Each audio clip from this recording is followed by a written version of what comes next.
Yeah, good afternoon, everyone. So this time I think Mac Power की history का highest performance in terms of all the aspects achieve हुआ है। मैं थोड़ा figure पे पहले जाऊंगा और फिर हम लोग क्वेश्चन आंसर पे डिस्कस करेंगे। लास्ट ईयर जो टॉप लाइन था Q3 का 23 का वो 53 था। इस साल हमारा ये Q3 का 66, so it increase by 25%। EBITDA हमारा 5.59 था, वो 10.09, इंक्रीज बाय 81%। और इबिटा मार्जिन जो है वो 10.55 था, वो 15.26। पैट जो था ऑलमोस्ट 101। ओरिजिनली हमें इंटरेस्ट पैट में ही होता है, तो ऑलमोस्ट 3.5 करोड़ का 7 करोड़ 3 लाख, ऑलमोस्ट 101%, 101%। और ईपीएस जो है हमारा वो लास्ट में 3.5 था, वो 7। ऑर्डर बुक जो था लास्ट Q3 में वो 148 करोड़ का था, वो अभी हमारे पास है 236। तो ऑलमोस्ट 159% का ऑर्डर्स में जो सेल्स की फोर्स बढ़ाई उसके कारण इंक्रीमेंट हुआ है ऑलमोस्ट 159%। टेंडर्स जो है गवर्नमेंट के, जैसे भी मैंने लास्ट कॉन कॉल में बोला था कि गवर्नमेंट की डिफेंस पॉलिसी और एजुकेशन में टेंडर्स बहुत अपलोड हो रहे हैं। तो अ, जो टेंडर का हमारा बिडिंग था लास्ट Q3 में वो 58 करोड़ का था। इवन लास्ट Q2 में जो था 200 का था टोटल, वो अभी बढ़ के हो गया है 393, ऑलमोस्ट 671%। सो लास्ट 1 ईयर में गवर्नमेंट के जो टेंडर्स खुल रहे हैं बिकॉज ऑफ ये डिफेंस के अंदर जो ग्रोथ दिख रहा है, एविएशन में जो ग्रोथ दिख रहा है, एजुकेशन स्टैंडर्ड एजुकेशन सेक्टर में जो ग्रोथ दिख रहा है, तो वहां पे 671% अगर क्वार्टर ऑन क्वार्टर की बात करेंगे तो, और Q2 वर्सेस Q3 की बात करेंगे तो almost double with in 3 months. तो टेंडर्स अपलोड होने की जो गवर्नमेंट की जो पॉलिसी है उसमें काफी बेनिफिट्स दिख रहा है। सो दिस द थोड़ा मोटा मोटा ये सब पॉइंट्स है रेवेन्यू वाइज। तो विनय जी कुछ रह जाता है तो आप बता दीजिए, नहीं तो क्वेश्चन आंसर पे जाते हैं। Sure, if you can briefly talk about the MOU also which you signed recently, sir, with the या Gujarat. या सो एक अपडेट ये भी है रिपोर्ट में कि जो वाइब्रेंट गुजरात जो गवर्नमेंट का एवरी ईयर जनवरी में होता है, उसमें हमने एक MOU साइन किया है जिसमें हम लोग डिफेंस और एविएशन, काट तो डिफेंस एंड एविएशन का जो पॉलिसी है गुजरात स्टेट गवर्नमेंट का, वो पॉलिसी अगर चाहिए तो विनय जी के पास कॉपी है, जिसमें गवर्नमेंट काफी बेनिफिट्स दे रही है। फर्स्ट जो सबसे बड़ा बेनिफिट्स है वो लैंड का है, ऑलमोस्ट टोकन रेट पे, जहां पे हमने जो डिफेंस और एविएशन में जो ग्रोथ दिख रहा है हमें कि अगर आपके पास 400 करोड़ का टेंडर बिडिंग भरा हुआ है, तो इन फ्यूचर ये सेक्टर में अभी बहुत बड़ा ग्रोथ होने वाला है। और अभी भी हम लोग काफी बड़ी रेवेन्यू, अब तक हम लोग 500 करोड़ का काम डिफेंस एविएशन में कर चुके हैं पास्ट में। तो हम अभी डिफेंस का यूनिट अलग कर रहे हैं, जहाँ पे 50% आप डिफेंस का कर सकते हो, 50%। तो अभी मैक पावर का एक यूनिट ये रहेगा। इसके बाद अपने पास एक और 4 एकड़ का जगह है, वो यूनिट 2 है। अब ये बड़ा यूनिट रहेगा यूनिट 3, जहाँ पे हम सारी चीज बैकवर्ड इंटीग्रेशन में करेंगे, जहाँ पे फाउंड्री से लेके all the component will manufacture in house. और स्टेज वाइज उसकी कैपेसिटी बनाएंगे कि 2,000 और ऐड किया, फिर 3,000 किया, तो एकदम से 8-10 हजार का नहीं करेंगे, लेकिन स्टेज वाइज हम लोग उसका एक्सपांशन करते जाएंगे। और इस पॉलिसी में स्टेट गवर्नमेंट की जो जीएसटी की पॉलिसी है, उसमें जितना इन्वेस्टमेंट किया है उसका 80% आपको टैक्स में रिएम्बर्स है। लैंड है वो निग्लिजिबल टोकन रेट पे मिल रही है। पावर कॉस्ट भी कम होगी। तो ये गवर्नमेंट का एक डिफेंस और एविएशन इंडस्ट्रीज को मोटिवेट करने के लिए एक अच्छा सेपरेट पॉलिसी बनाया गया है। और वी आर एलिजिबल और principally they accepted our file. और उनके लिए भी काफी एक्साइटमेंट इसलिए है कि ये पॉलिसी पे ये गुजरात का फर्स्ट यूनिट बनेगा जो गवर्नमेंट ने पॉलिसी बनाई है डिफेंस और एविएशन की। अब तक कोई भी यूनिट ने लैंड के साथ में जीरो से नया यूनिट के लिए कोई एप्लीकेशन नहीं दी है। तो मेरा पर्सनल मीटिंग भी इंडस्ट्रियल कमिश्नर से हो चुका है और it is in process. So in future we are expanding the capacity. ये लैंड आने के बाद हमारी कैपेसिटी बन सकती है ग्रेजुअली जब हम इंक्रीज करेंगे और कमिंग 5 years में। तो 8 से 10 हजार मशीन्स की कैपेसिटी ऐड हो जाएगी। तो ये अपडेट से फ्यूचर ग्रोथ और प्लानिंग के लिए। Right, sir. Thank you, sir. हाँ जी। All those who wish to ask a question may use the option of raise hand. We will then invite you. We'll take the first question from Shubham Upadhyay. Shubham, you can go ahead. Yes, good afternoon, everyone. I या am Shubham Upadhyay या from the Microcap Minute. So my first question is, recently I saw your balance sheet where there is a sharp increase in finance cost. So can you give some color why there has been such an increase in finance cost? yeah. So it is just our direct cost. You finance cost means direct cost. So employment cost, sir finance cost। Basically आपका interest cost जो PN Interest cost, yeah. क्या interest cost है ही नहीं। आप जरा कहाँ पे देख रहे आपके Q3 के नंबर में सर 12 लाख का इंटरेस्ट कॉस्ट आया है। हैं। Uh, ये 4 लाख का जो 12 लाख आप देख रहे हो वो अपना yes. Processing fees of bank guarantee है। वो उसका इंक्रीजमेंट है। जो पहले 4 लाख था जो एलसी ओपन करते हैं हम और बैंक गारंटी ओपन करते हैं उसकी फीस है। एक्चुअली अपने पास जो सरप्लस रेवेन्यू है 16 से 18 करोड़ का उसके लिए हमने अदर इनकम में हम लोग बैंक से इंटरेस्ट लेते हैं। ये जो बैंक एक्सपेंस आपका फाइनेंस कॉस्ट है वो चार्जिस है एलसी का और अपना बैंक गारंटी का जो डिफेंस के लिए और Okay. सीसी रिन्यूअल के लिए जो चार्ज लगता है एवरी 6 मंथ के वो चार्ज है। वो इंटरेस्ट कॉस्ट नहीं। Okay, okay. So my second question is like, can you give some color on your capex plan? So, आपने recently you said that you want to go to up to 2000 machines. So, like, where are we on that particular timeline? So capex में आप देखोगे तो Q2 versus Q3 में कितना थी। तो basically वो पूछ रहे हैं कि आपका जो 2000 टन का 2000 मशीन का कैपेसिटी है वो कब तक आ जाएगा हाँ एंड हाँ उसमें कितना खर्चा कर। वो मैंने लास्ट स्टेटमेंट में दिया था सेम। अभी कंस्ट्रक्शन एक यूनिट का ऑलमोस्ट विद इन 15 days खत्म हो जाएगा। और बाकी का जो है वो मार्च में हम कंप्लीट कर रहे हैं। तो कंस्ट्रक्शन खत्म हो रहा है मार्च में। तो Q1 में अप्रैल मई से हम लोगों का कैपेसिटी 2000 हो जाएगा। Okay, sir. Thank you. I will rejoin. Thanks Shubham. We'll take the next question from Rohan. Rohan you can go ahead please. Yeah, am I audible? Yeah Rohan ji. Yeah, sir, thank you for the opportunity. Sir इस quarter में हमने लगभग 600 machine का order लिया है।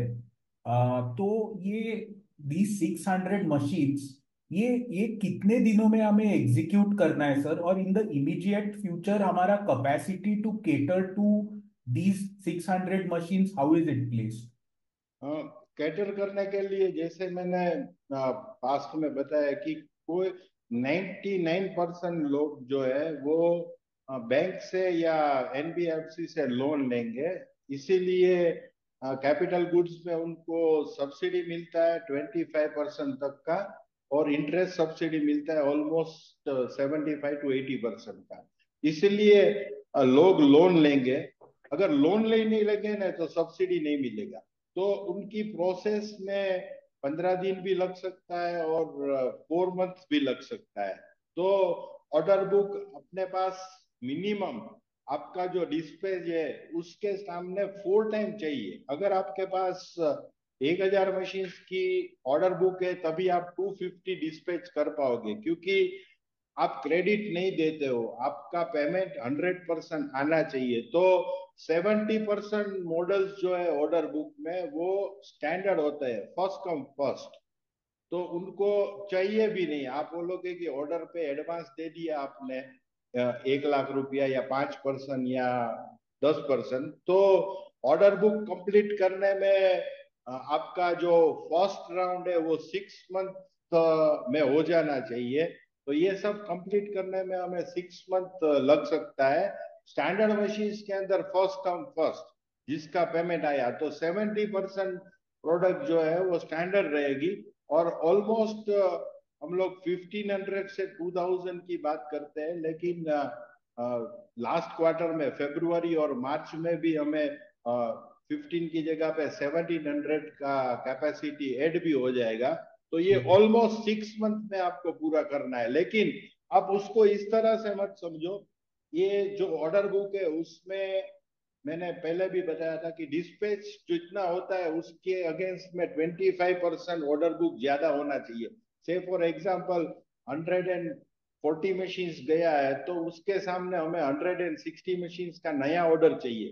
तो ये per day के हिसाब से होता है। 32 ब्रांचेस में सेल्स के 75 to 80 लोग जो काम करते हैं वो पर डे 5 मशीन बुक करते हैं और 4 मशीन का डिस्पैच होता है या 6 मशीन बुक करते हैं। तो ऑर्डर बुक है वो आपका कभी कम नहीं होगा।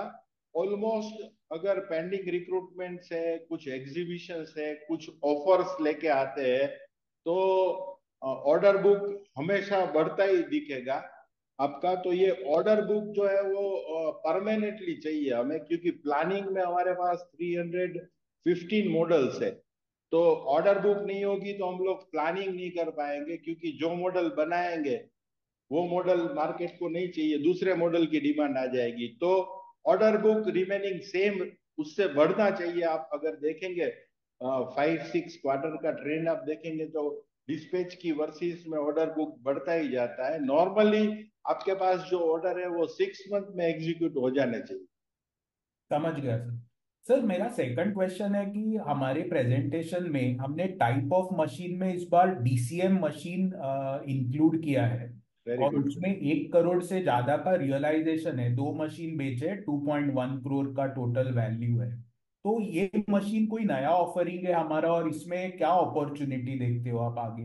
ये मशीन्स की डिमांड जो है इंडिया में 300+ मशीन्स की डिमांड है। इवन 4 साल पहले मैक पावर ने भी इंपोर्ट किया था ये टाइप की मशीन्स।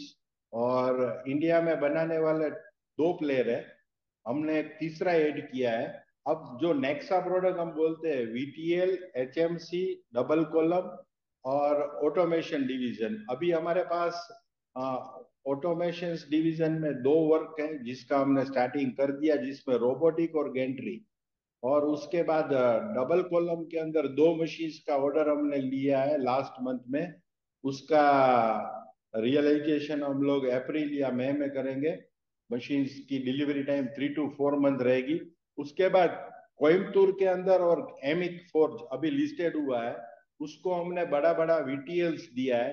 तो अभी हम लोगों का जो फोकस रहेगा वो नेक्सा प्रोडक्ट में रहेगा, जो न्यू फाइनेंशियल ईयर रहेगा और कैपेसिटी भी ऐड होगा। तो ये डबल कॉलम जो है उसकी एंट्री लेवल की वैल्यू 1 करोड़ है। तो हमने वीटीएल अभी 8 वीटीएल डिस्पैच कर दिया है।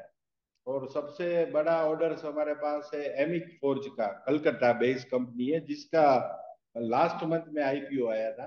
और अभी रामकृष्ण फोर्ज के साथ हमारा डिस्कशन चल रहा है। तो अभी हम लोग जो नया सेगमेंट है आयरन मशीन्स का उस पे ज्यादा फोकस कर रहे हैं। और उसका जो डबल कॉलम आप बोल रहे हैं वो बड़ी साइज का मशीनिंग सेंटर है जिसकी वेट है 32 टन।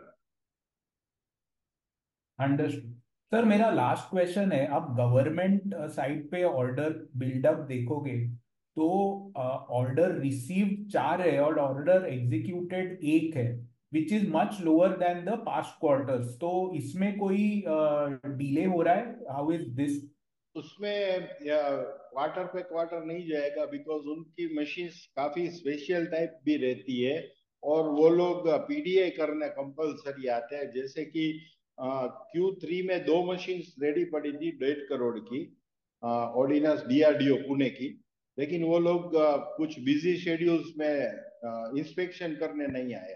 तो जो सारी ऑर्डर बुक्स है उसमें से ऑलमोस्ट 90% Q4 में रियलाइजेशन होती है। तो गवर्नमेंट की ऑर्डर्स का रियलाइजेशन का वाई बेस से बेटर है कि ईयर ऑन ईयर ठीक रहेगा, क्योंकि बनाने का टाइम जो रहता है वो 6 मंथ का रहता है। एक प्रोडक्ट, एक उसका जो स्पेशल पर्पस का है वो 5 to 6 मंथ में एग्जीक्यूट होता है, और कभी कभी ये लोग 1 मंथ तक आपकी डेट देने के बाद बिजी शेड्यूल्स के हिसाब से आते भी नहीं है। तो वो बढ़ेगा ये क्वार्टर में, जो रिकॉर्ड ब्रेक Q4 में जो सारे पेंडिंग ऑर्डर्स है उसका रियलाइजेशन हो रहा है। Got it, thank you sir and all the very best. Thank you. Thank you. We'll take the next question from Kush Tandon. Good afternoon, sir. Congratulations again, consistent quarter पे। Sir 2-3 questions थे। एक तो मैं ये देख रहा हूँ sir, आपका रियलाइजेशन भी इस क्वार्टर में पर मशीन बढ़ गया है 19 लाख से 20 लाख, मोटा मोटा Q2 from Q2 to Q3, so 5% growth on realisation भी है। तो उस पे sir basically product mix should be one of the reason कि आपका थोड़ा हाई वैल्यू मशीन ज्यादा गई है, तो उस पे कोई कमेंट करेंगे सर? देखा नंबर।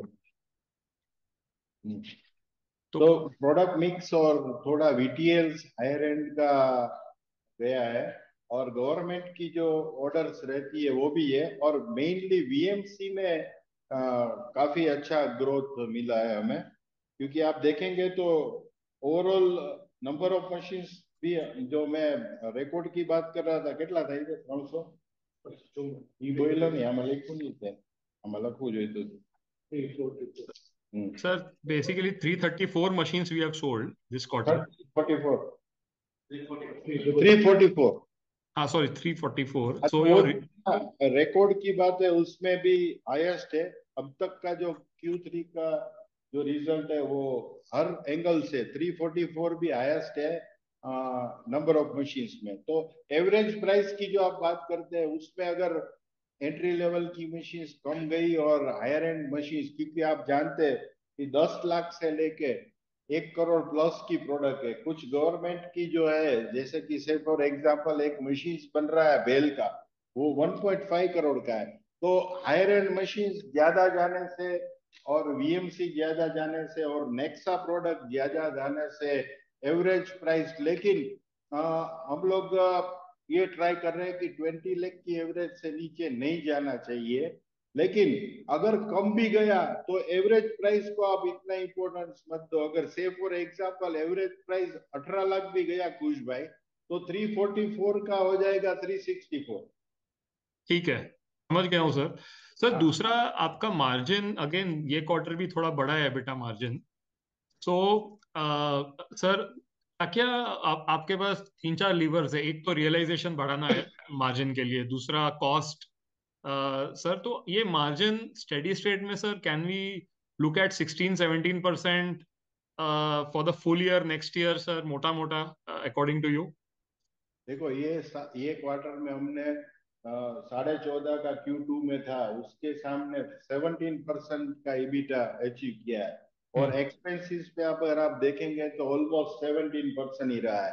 तो आपका एक्सपेंसेस जो है डायरेक्ट इनडायरेक्ट कॉस्ट, उसमें बहुत ज्यादा फर्क नहीं हुआ है। और आपका जो सेल्स प्राइस है वो भी बढ़ा है, और कुछ आपने बैकवर्ड इंटीग्रेशन जैसे कि टेलीस्कोपिक कवर हमने काफी इन हाउस कर लिया है अभी। तो बैकवर्ड इंटीग्रेशन से बीटा बढ़ेगा, टॉप लाइन से बीटा बढ़ेगा, और आपकी जो ऑपरेटिंग कॉस्ट है वो फिक्स है। तो मार्जिन जैसे जैसे हम लोग आपका टॉप लाइन बढ़ती जाएगी तो फिक्स कॉस्ट तो वही रहेगी, तो भी एबिटा पे ग्रोथ आ सकता है। और दूसरा है आपका बैकवर्ड इंटीग्रेशन करने से कुछ कंपोनेंट हम जो बोट आउट लेते हैं वो इन हाउस करेंगे तो लॉजिस्टिक कॉस्ट है आपका और आपका प्रॉफिट है वो भी काफी इंक्रीज हो सकता है। तो ये क्वार्टर का जो रीजन है वो कुछ बैकवर्ड इंटीग्रेशन है, कुछ गवर्नमेंट की ऑर्डर्स है, प्लस नेक्सा के अंदर वीटीएल और ये सब टाइप की प्रोडक्ट का जो सेल्स हुआ है वो भी है। पर एवरेज मुझे लगता है कि अब जो रिदम आ रहा है उसके हिसाब से क्वार्टर ऑन क्वार्टर 17 प्लस पे ही जाएगा ईबीटा। सो आप कह रहे हैं sir Q4 can be little stronger because it is capital goods, Q4 yes, mostly strongest रहता है तो वहां मार्जिन थोड़ा और बढ़ सकता है। मार्जिन और बराबर है। okay, and sir, basically, if we assume a 20% kind of a growth that you have been guiding and also achieving now, if we look at that, are we looking at a 300 crore kind of a number top line next year with 16-17% margin, mota हम mota? अभी एक जो meeting खत्म किया है खुश भाई, उसमें जो सेल्स मीट हुआ है नेक्स्ट फाइनेंशियल ईयर में हम लोग जो प्रोजेक्शन करके जा रहे हैं उसमें समझो कि हमारा जो टॉप लाइन है वो 300 टू 400 के बीच में जाएगा। और अगर उसमें गवर्नमेंट का जो है वो सेक्टर पे ऑर्डर बुक हम बहुत कंजर्वेटिव बात करते हैं ऑलवेज, तो वो भी मिनिमाइज लिया है। तो भी हम लोग 300 जो आप बोल रहे हैं वो हमारा मिनिमम टारगेट रहेगा और मैक्सिमम में 400 रहेगा, तो इन बिटवीन हम कहीं पे क्लोज करेंगे। दूसरा जो एवरेज हमारा ये साल का डायरेक्ट इनडायरेक्ट एक्सपेंस जो है वो 45 करोड़ का हुआ है, उसको हम लोग बहुत ज्यादा स्ट्रेच करेंगे। कुछ एग्जीबिशंस आ रहे हैं बहुत बड़े जिसमें हम पार्टिसिपेट कर रहे हैं जहाँ पे 1 आध करोड़ का खर्चा आएगा। तो भी नेक्स्ट फाइनेंशियल ईयर में 51-52 करोड़ का भी डायरेक्ट इनडायरेक्ट एक्सपेंस पकड़ेंगे तो टॉप लाइन के सामने 15 to 70% के बीच में ही आएगा। तो नेक्स्ट ईयर में भी जो ईयरली एक्सपेंसेस है नॉट मोर देन 17% आएगा और इबिटा जो है वो कुछ बैकवर्ड इंटीग्रेशन है तो 17 to 18% तक का एवरेज रियलाइजेशन आएगा। Okay, very interesting sir. Sir एक ब्रॉडर क्वेश्चन इंडस्ट्री पे था। We have just seen an IPO of one company and another company is planning for an IPO and you are also doing very well. Sir industry में तेजी लग रही है अगले 2-3 साल के लिए sir, from a broader perspective? देखो कैपिटल गुड्स जो हम लोग मैन्युफैक्चरिंग सेक्टर के अगर प्रॉपरली स्टडी हुआ है अगर, तो आपको पता है कि हम लोग बैकबोन है मैन्युफैक्चरिंग सेक्टर के। 3000 सेगमेंट्स को ये मशीन्स की जरूरत है, 3000 सेगमेंट्स, जैसे कि एविएशन को, डिफेंस को, इंजन पार्ट्स को, प्लास्टिक मोल्डिंग की इंडस्ट्रीज को, वॉच केस को, अभी घड़ी बनाने का मशीन्स, फिर अपना नी जॉइंट्स और सर्जिकल इंस्ट्रूमेंट की मशीन्स, फिर मोबाइल आईफोन बन रहा है उसकी मशीन्स। तो ये सेक्टर में pharma, textile, dairy, submersible pump, bearing industries, 3000 plus segment का हमारे पास लिस्ट है। मैं ये कंपोनेंट नहीं बोल रहा हूँ, सेगमेंट बोल रहा हूँ।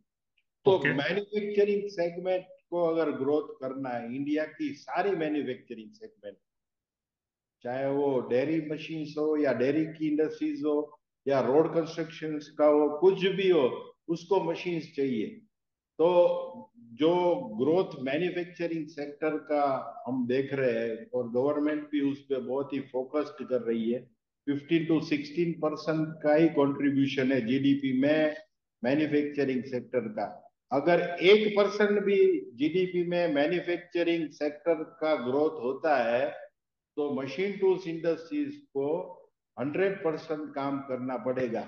और उस इंडस्ट्रीज में जैसे कि मैंने पहले स्पीच में भी बताया था कि हम लोग 6 और 7% ही है जो 90% का मार्केट शेयर कैप्चर करते हैं, बिकॉज ये इतना इजी नहीं है। लास्ट 10 ईयर्स में एक भी प्लेयर नहीं आया है क्योंकि एंट्री लेवल है। आपको एक एक प्रोडक्ट बनाने में एक एक साल लगता है, काफी रिसर्च, काफी कोलैबोरेशंस, काफी जॉइंट वेंचर्स के बाद आप ये प्रोडक्ट बना पाते हो। तो ये लॉन्ग ईयर्स का एक्सपीरियंस और उनकी मेहनत है। तो जो भी ग्रोथ होगा कुछ भाई मैन्युफैक्चरिंग सेक्टर का, उसके अंदर जो काम है वो इंडिया में हमें ही करना पड़ेगा। और जैसे कि मैंने बताया कि इंडिया अभी ये साल में 30,000 मशीन बनाएगा, पूरा sector 30,000 number of machine okay including all the CNC. उसके सामने टाटा का आईफोन को पर ईयर 50,000 की रिक्वायरमेंट है। तो ओके ये सेक्टर इतना बूम करेगा, उसमें अभी चैलेंजेस जो आएगी वो सबसे ज्यादा चैलेंजेस हम 7 या 8 प्लेयर के लिए यही है।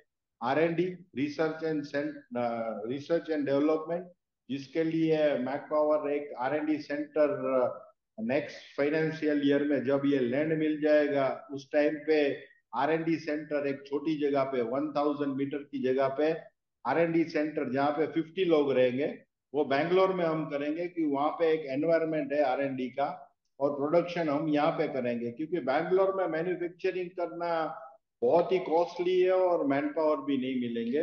और यहाँ पे R&D करना थोड़ा 10% 15% डिफिकल्ट दिख रहा है। तो R&D will be challenges. Supply chain जो हम लोग 19,000 कंपोनेंट की इन्वेंट्री मैनेज करते हैं, तो हमें सप्लायर्स इधर ढूंढने पड़ेंगे या फिर बैकवर्ड इंटीग्रेशन करना पड़ेगा। और सबसे बड़ी चैलेंज जो है वो स्किल मैन पावर की, जिसके लिए हम लोगों ने 30 जो इंजीनियरिंग स्टूडेंट्स है उनकी बैच लगा रखी है। उनको हम लोग 3 मंथ में स्टाइपेंड पे रखते हैं और 3 मंथ पे हम लोग उसको जूनियर इंजीनियर पे रखते हैं। तो हम लोग ट्रेनिंग भी देते हैं, ट्रेनिंग सेंटर भी हमने खोल के रखा है फैक्ट्री के अंदर, क्योंकि हमारी जो एक्सपर्टीज है, नीड है, उसके हिसाब से कोई सिलेबस अवेलेबल इंडिया में नहीं है।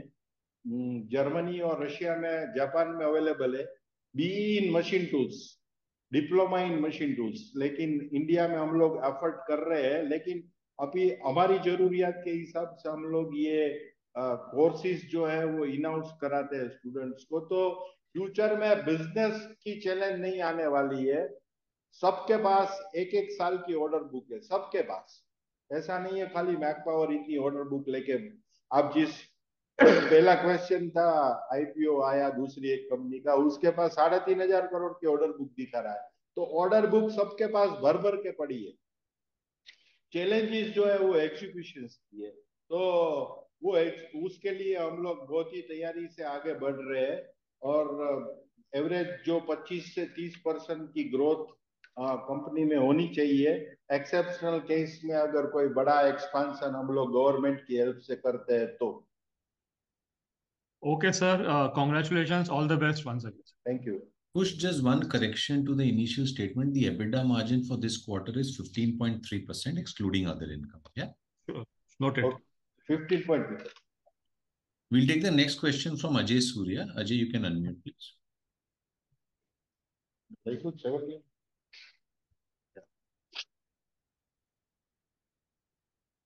Ajay, you can unmute and ask your question. Ajay. We'll move to the next participant, Rajendra. Rajendra, you can go ahead. Yeah, thank you for the opportunity, sir. So can you give the guidance for this quarter, January to March? Forward looking नहीं हो जाएगा? No, we want to avoid giving quarterly guidances, Ajay. Rajendra, if you can avoid that. Okay, no problems. Okay, thanks. That's all I had. But overall capital goods और machine tools का 15 साल का 8 company का balance sheet का history में Q1, जैसे कि मैंने काफी फ्रेंड्स के साथ ये बात शेयर करी है कि मशीन टूल्स इंडस्ट्रीज में Q1 20%, Q2 25%, Q3 25% और Q4 30%। ये ट्रेंड सभी कंपनियों का लास्ट 15 ईयर से चला। Okay, thank you, sir. Thank you. We'll take the next question from Deepali. Deepali, you can unmute, please. Hello, sir. Hello, Deepali. Yeah. Yes, sir. Targeting 50% import and export in next 5 years. तो आप बता सकते हैं ये कैसे होगा और कौन सा ज्योग्राफी सबसे ज्यादा अब ये 50% सबसे ज्यादा वहाँ होगा ट्रांजेक्शन। क्या हुआ विनी जी, क्वेश्चन क्या रहा है? सर वो पूछना चाह रहे हैं मेरे ख्याल से that 50% of CNC machines are imported today. तो आपको क्या लगता है इसमें से कितना है जो इंडिजिनाइज हो जाएगा? वो एवरेज देखो, लास्ट 10 इयर्स का फिगर में 15%, पहले हम लोग 65% इम्पोर्ट था, इंडिया मेकिंग 35% ओनली। तो 10 साल में 15% बना है। लेकिन वो टाइम का 10 साल पहले का जो एनवायरनमेंट था इंडिया का, उसके सामने अभी का जो एनवायरनमेंट है, जिसमें जो चैलेंजेस थी रिसर्च एंड डेवलपमेंट की, जिसमें चैलेंज थी स्किल मैन पावर की, क्योंकि हाईली टेक्निकल जिस कंपोनेंट से एयरक्राफ्ट बनता है, जिस कंपोनेंट से चंद्रयान बनता है, उस मशीन की क्या एक्यूरेसी होनी चाहिए और कितना हाईली एक्यूरेट होता है। तो उस चैलेंजेस के अंदर कंट्री ने 10 साल में 15% का इंपोर्ट कम किया है। तो मुझे लगता है अगले 10 साल के अंदर हम मिनिमम 20% तो इंपोर्ट कम करके 60 to 70% पे आने चाहिए। और इसके लिए जो नीति आयोग में कैपिटल गुड्स कमिटी है, वो हमारी एसोसिएशन है, इंडियन मशीन टूल्स एसोसिएशन, जिसमें मैं भी काफी साल डायरेक्टर रहा हूँ। तो वो लोग काफी फोर्स भी कर रहे हैं कि इतनी सारी इंपोर्ट क्यों हो रही है। मैं आपको एग्जांपल दूं, गवर्नमेंट का क्या एग्रेसिवनेस है ये सेक्टर को ग्रोथ देने के लिए। हमारे एक कस्टमर ने कुछ रॉ मटेरियल स्टील की इंपोर्ट की थी बाहर की कंट्री से। सो अच्छा। विद इन 1 वीक मिनिस्ट्री से मेल आया था कि ये इंपोर्ट आप बाहर से क्यों कर रहे हो, आपकी कंट्री में ये बन नहीं रहा है या मिल नहीं रहा है। उसके बाद सारी टाटा है, जिंदाल है, उनके सारे टेक्निकल टीम्स ने कांटेक्ट किया कि ये मटेरियल इंडिया में नहीं बन रहा है, आपने क्या मंगा लिया बाहर से। तो इतनी एग्रेसिवनेस हर जगह से दिख रही है। तो मैं मान रहा हूँ कि 10-15% जो लास्ट 10 इयर्स में इंपोर्ट कम हुआ है, वो अगले 10 साल में मुझे लगता है 20% तो मिनिमम कम होगा। Okay okay sir, thank you. और सर आप सबसे ज्यादा किस ज्योग्राफी पे फोकस करोगे बाहर, लाइक एक्सपोर्ट करोगे तो बिस ज्योग्राफी? नहीं, एक्सपोर्ट तो इंडिया का, जैसे मैंने बताया था काफी टाइम पहले, कि इंडिया का खुद का एक्सपोर्ट है लेस देन 1% है। डोमेस्टिक कंजप्शन इतना ज्यादा है कि एक्सपोर्ट पे फोकस नहीं करना है। और हमने डिसाइड भी किया है, क्योंकि काफी कंपनीज के पास अगर वहां पे सेल्स एंड सर्विस और स्पेयर्स अवेलेबल नहीं है तो एक्सपोर्ट नहीं करना चाहिए। मेक इन इंडिया नाम खराब हो जाएगा। उसमें हमने जिन जिन कंट्री में मशीन्स दिया है, Germany, Russia, America, UK, Nigeria, वो कंपनियों के पास एक बैकग्राउंड रहा है सर्विस का या ट्रेनिंग का या स्पेयर का। हम कोई फर्स्ट टाइम यूजर्स को और अननोन यूजर्स को मशीन नहीं बेचेंगे, ऐसा हमने डिसाइड किया है। तो एक्सपोर्ट है वो इंडिया का अगले 10 साल में मुझे नहीं लगता है कि फोकस रहेगा, क्योंकि उसकी डिस्ट्रीब्यूशन कॉस्ट और वहां पे वो सर्विस सेंटर खोलना वो थोड़ा आज के स्टेज में सबके लिए थोड़ा डिफिकल्टी है। हाँ, इंडिया की एक कंपनी है, नंबर 1 कंपनी है, उसका चाइना के अंदर और टर्की के अंदर पूरा एक सेटअप बनाया है। और उनकी टोटल बास्केट से वो लोग 5% तक का एक्सपोर्ट कर रहे हैं। लेकिन अभी की सबकी जो ज्यादा चैलेंजेस लग रही है वो टेक्निकल गैप्स, जो R&D, जो फ्यूचर जनरेशन की मशीन्स, और स्किल्ड मैन पावर और सप्लाई चेन। तो एक्सपोर्ट का फोकस है वो, मुझे लगता है कि 5 साल बाद इंडिया करेगा, क्योंकि कैपेसिटी ही नहीं है। मैं जैसे आपको बता रहा हूँ कि इंडिया की कैपेसिटी 30,000 मशीन की है। अब अमेरिका में एक कंपनी है हास, HASS, हास, वो पर मंथ 30,000 मशीन बनाता है। और पूरे वर्ल्ड में 190 कंट्रीज पे उसका डिस्ट्रीब्यूशन नेटवर्क है। तो इंडिया को अभी काफी प्रोडक्शन पे, कंसिस्टेंसी पे, प्रोडक्शन की क्वालिटी पे और डिस्ट्रीब्यूशन नेटवर्क पे काम करना है, जिसमें सबसे बड़ी 3 चैलेंजेस जो मैंने बताई। तो मार्केट तो इतना बड़ा है कि आप कभी डेकल एंड माओ, DMG, मोरिसाकी, इनकी बैलेंस शीट देखेंगे तो एक छोटे स्टेट की जीडीपी दिखेगी। तो इंडिया के लिए बहुत सारी अपॉर्चुनिटी है।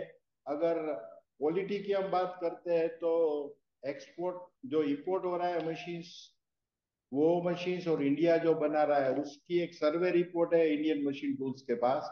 इसमें our machines is better than imported machines in terms of service, spares, performance और price almost compare to European machines. Japanese machine half price है। तो फ्यूचर में हमारे पास वर्ल्ड का मार्केट खुला पड़ा है जो, लेकिन उसके लिए इंडिया को पहले रिसोर्स मैनेजमेंट जैसे कि raw materials, component, skill man power और लैंड, ये चार चीज की जरूरत पड़ेगी। और अभी हम लोग 8 लोग हैं जो 90% काम कर रहे हैं, ऐसे 16 लोगों की जरूरत पड़ेगी, तब इंडिया एक लेवल पे एक्सपोर्ट पे फोकस कर सकता। Okay, okay, sir. Got it. Thank you, sir. So just one question regarding the 30,000 machine that you keep talking about. Market size value terms में ये कितना बड़ा होगा सर? उसको आप 25 से 30 लाख का एवरेज के बीच में ले सकते हो। कितना अगर 30 lakh Okay, per month. Per unit. Per unit. But for per month, right? Per year 30,000 per year, Per year. 30 lakh per unit, Per year. 16,001 9,000। हाँ, Sure. We'll take the next question from Pratik Dedia.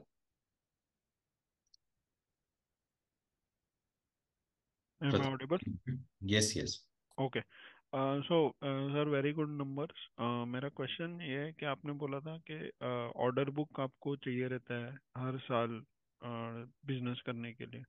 तो आप 2 या 3 risk बता सकते हैं कि order book क्या हो सकता है जब ऑर्डर बुक नहीं मिलेगा और क्यों नहीं मिलेगा। एंड दूसरा क्वेश्चन है कि आप ये जो ऑर्डर आ रहे हैं ये नए मशीन्स के लिए आ रहे हैं, तो इसमें रिप्लेसमेंट कब होगा, कितना टाइम लगेगा आपके मशीन्स जो आप सप्लाई कर रहे हो उनको रिप्लेसमेंट कब चाहिए रहेगा, कितने टाइम में और रिप्लेसमेंट डिमांड आ सकता है आपका। ये देखो मशीन्स की लाइफ की बात करेंगे आप तो ऑलमोस्ट कार जैसा है। 3 इयर्स बहुत अच्छी चलती है मशीन, 5 साल के बाद काफी मेंटेनेंस शुरू होता है। और उसके बाद लोग, ज्यादातर लोग जो हाईली प्रिसीजन वर्क करते हैं वो सेकंड में सेल करते हैं, सेम कार की तरह होता है। लेकिन जो एक ट्रेंड काफी लोगों ने अब तक नहीं समझा है वो मैं एक्सप्लेन करूंगा। विनय जी से भी डिस्कशन नहीं हुआ है। विनय जी, एक एंट्री लेवल की जो मशीन है 10 लाख से 20 लाख की, उसमें पहले का जो ट्रेंड है इंडिया का, वो 12-12 घंटे की 2 शिफ्ट में 24 घंटा चलाते थे। 70 to 80% unit running on 24 hours. अब रात की जो शिफ्ट है उसमें उतना आउटपुट नहीं मिलता है, रिजेक्शन काफी होता है और लॉसेस भी बहुत हुए नाइट शिफ्ट के कारण काफी यूजर्स को। तो अभी ये लोग मशीन्स जो खरीद रहे हैं वो नाइट शिफ्ट, जैसे कि अपना मैकमोहन का एक यूरो करके अहमदाबाद, जिनके पास ऑलमोस्ट 40 मशीन्स ये साल में मैकमोहन की गई है। हाँ बेटा वो दीदी बाकी है। तो उनकी उनकी जो प्रोडक्ट की ग्रोथ जो है ये साल की वो 10% की है, लेकिन उनकी कैपेक्स है वो काफी बड़ी हो गई। उसने यही चीज बताई कि हम लोग 24 घंटा की शिफ्ट बंद करके अभी 12-12 घंटे में ज्यादा मशीन डालेंगे, क्योंकि हमें रात में आउटपुट नहीं मिल रहा है।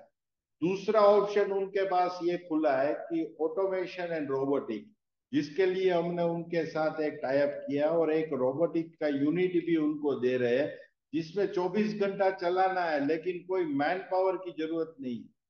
All the 24 hours machine will run with the robots. तो ग्रोथ साइकिल अटकने का तो मैं नहीं मानता हूं। ये लाइफ लाइन है, लाइफ साइकिल है। मैन्युफैक्चरिंग इंडस्ट्री सरवाइव ही नहीं करेगा। और ये कोई चाइना की कंपटीशन तो है नहीं इसमें। कि ये चाइना बना लेगा। चाइना तो इसमें आता ही नहीं है कहीं पे। ये जो इंपोर्ट हो रहा है वो जर्मनी और जापान और इटली, कोरिया, वहां से हो रहा है, ताइवान। ये चाइना इसमें आता नहीं है। दूसरा, गवर्नमेंट इतना स्ट्रिक्ट है, कुछ मशीन्स जो है जैसे कि लेजर कैलिब्रेशन और अपना laser cutting machine sheet metal के लिए, आपने देखा होगा लेजर कटिंग होता है जो मैकपावर की प्रोडक्ट नहीं है, उसके लिए लास्ट मंथ में गवर्नमेंट ने एंटी डंपिंग ड्यूटी डाला है 150% का, और रेगुलर ड्यूटी है 7.5% की। तो कहीं पे भी ये थ्रेट दिख नहीं रहा है मुझे। और एक दूसरा थ्रेट होता है कि इतनी सारी डिमांड है, तो एक साल में 10 यूनिट था प्लास्टिक की, जो पानी की बोतल है उसकी 10 कंपनी थी, तो अब 100 हो गई। तो ये इतना इजी नहीं है, एंट्री बैरियर्स है। तो मुझे नहीं लगता है कि कोई 8 कंपनी को इन फ्यूचर कोई उतना थ्रेड्स ऑर्डर बुक का रहेगा। उनको देखना पड़ेगा ये इंडस्ट्रीज को कि उनको ऑपरेटिंग कॉस्ट पे ध्यान देना पड़ेगा, उसकी एक्सपेंसेस पे ध्यान देना पड़ेगा।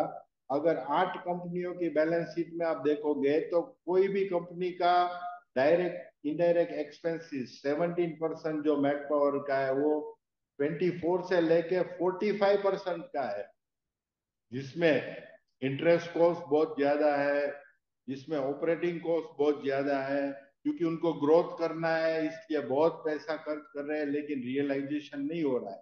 तो मेट्रो सिटी में प्रोडक्शन कर रहे हैं, बैंगलोर और हैदराबाद और कोयम्बतूर जैसे, जहाँ पे मैन पावर की कॉस्ट बहुत ज्यादा है। इस इंडस्ट्रीज में 80% कॉस्ट जो है वो मैन पावर की है। तो ऑर्डर बुक का मुझे कोई कोई भी कंपनी के लिए थ्रेट्स नहीं दिख रहा है अगले 10 साल नहीं 20 साल तक। उनके लिए मुझे थ्रेट्स है उनकी ऑपरेटिंग कॉस्ट का, जो मैक पावर का थंब रूल रहा है। मैं ये सोचता हूँ कि मैं 400 करोड़ रुपए जो रेवेन्यू जनरेट करता हूँ, 10% 11% पेट मार्जिन, वो लोग 1,000 करोड़ पे भी उतना नहीं कर रहे हैं वैल्यू में। उनका मार्जिन है 3 से 5% का। तो क्या मतलब है इतना बड़ा एक्सपांशन करना और इतना बड़ा प्रोडक्शन करना, और उसके अंदर उनकी ऑपरेटिंग कॉस्ट इतनी बढ़ जाती है। तो स्ट्रेटेजिकली ये इंडस्ट्रीज के लिए मैं थ्रेट्स मानता हूँ उनकी डेट है, जो ने वो मैक पावर अभी लिया नहीं है, लाइफ में कभी वो लेगा भी नहीं अगर जरूरत नहीं पड़ेगा तो। और दूसरा है ऑपरेटिंग कॉस्ट पे, जो हम लोग पर मंथ पे एम्प्लॉयमेंट कॉस्ट क्या हुई उसकी रिव्यू करते हैं और परसेंटेज में बजट बनाते हैं। तो ये इंडस्ट्रीज में आपका क्वेश्चन का आंसर यही है कि अगले 20 साल तक मुझे नहीं लगता है, क्योंकि आप कुछ भी बना सकते हो, मशीन टूल्स के लोग भूखे नहीं मरेंगे। मैं एग्जांपल दूं, कोरोना के अंदर हमने प्रॉफिट किया है। जब लॉकडाउन था, पूरा देश बंद था, हम काम कर रहे थे गवर्नमेंट का, उस टाइम पे हमें आदेश था कि पीपीई किट बनाने का मशीन नहीं है इंडिया में, जिससे डॉक्टर मर रहे हैं। तो हमने वो इंडिया का फर्स्ट मशीन, वो सारी न्यूज चैनल ने, बीबीसी, एबीपी न्यूज, सब ने टोटल 150 न्यूज में वो टेलीकास्ट हुआ था, जो हमने 300 मशीन बनाया कोरोना के टाइम पे, गवर्नमेंट ने हमें खोला है। उसके बाद हमने N95 मास्क का मशीन्स बनाया इन हाउस, जो चाइना से 3-4 करोड़ में इंपोर्ट होता था, हमने बहुत कम कॉस्ट में इन हाउस बना लिया, जिसमें without human touch per day 50,000 mask बन रहे थे। तो हमारे पास इतनी बैकग्राउंड है नॉलेज की कि हमें कोई काम दे, क्योंकि ये इंडस्ट्रीज है प्योर प्योर प्योर टेक्निकल और R&D पे काम करती है। अब मोबाइल की मशीन इंडिया ने बनाई ही नहीं है, लेकिन हम सब ने मिलकर 3-4 महीने में वो बना ली। अब आ रहा है आईसीईसी का जमाना, उसके लिए एक बहुत ही छोटी और प्रिसाइज मशीन की जरूरत पड़ने वाली है। तो मार्केट इज शिफ्टिंग।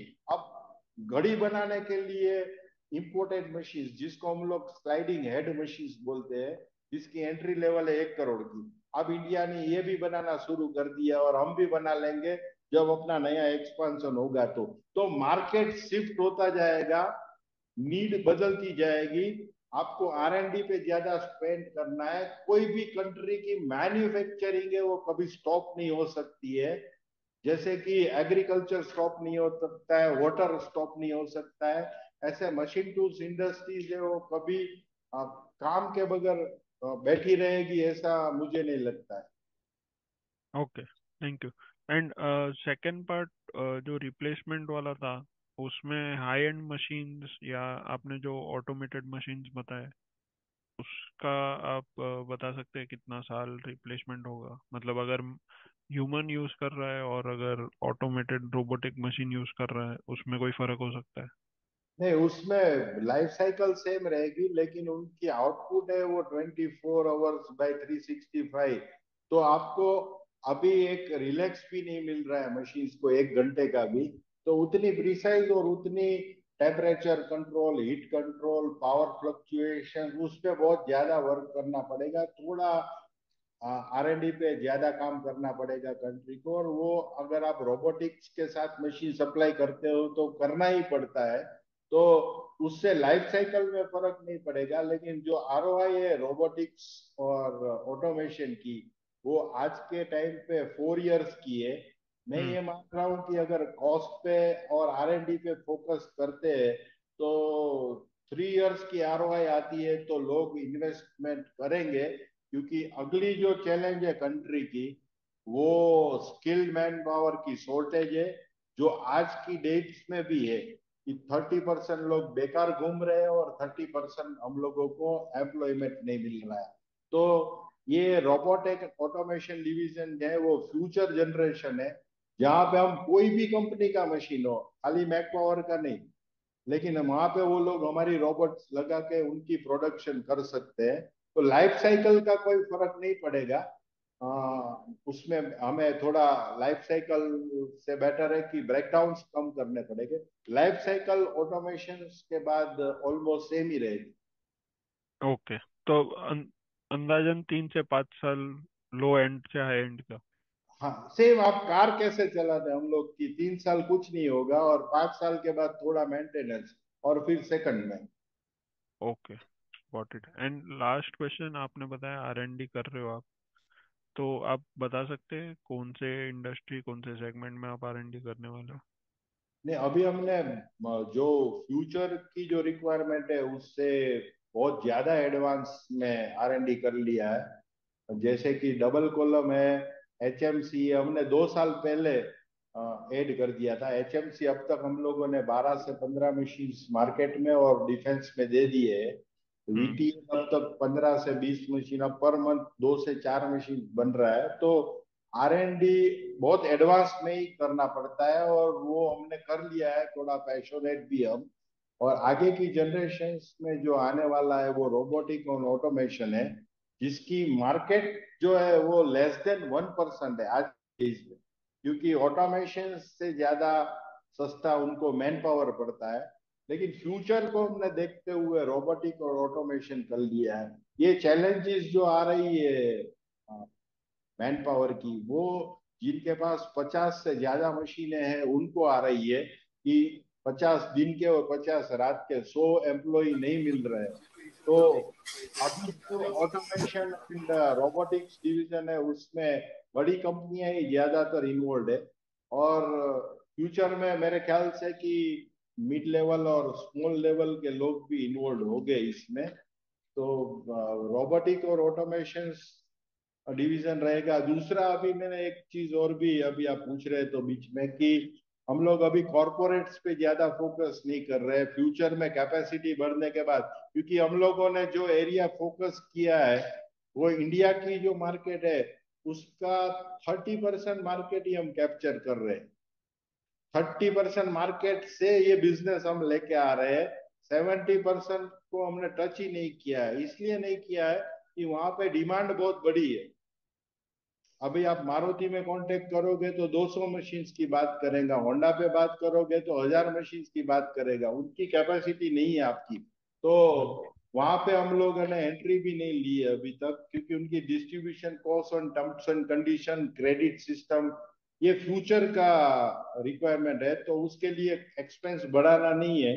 तो मार्केट के अंदर टोटल जो कंजप्शन है इंडिया का, उसमें मैक पावर का जो मार्केट शेयर है वो जस्ट 2.5% है।